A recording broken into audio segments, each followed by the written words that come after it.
Taylor Swift a déboursé un montant astronomique pour reprendre sa liberté musicale, la fin d'une bataille qui dure depuis 6 ans, on vous raconte. Hey guys, it's Taylor and I'm backstage on my Speak Now tour.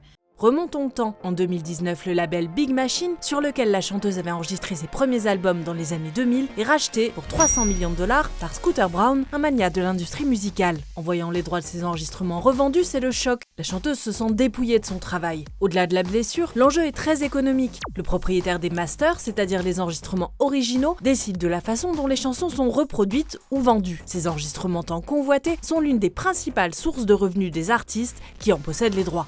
Pour tenter de reprendre le contrôle de son œuvre, la chanteuse américaine a dans un premier temps réenregistré 4 de ses premiers albums en ajoutant à ses titres Taylor's Version, la version de Taylor. Une faille juridique rendue possible par le fait qu'elle avait écrit ou coécrit l'essentiel de son catalogue musical. Ces versions ont cartonné en streaming et lui ont rapporté beaucoup.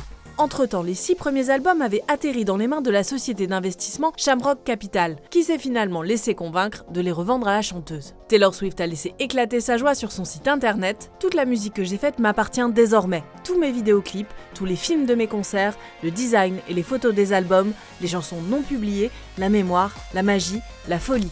Chaque air, l'ensemble du travail de ma vie. Le montant de l'opération, lui, n'a pas été divulgué, mais les médias américains évoquent une fourchette de 600 millions à 1 milliard de dollars. Le prix de la liberté.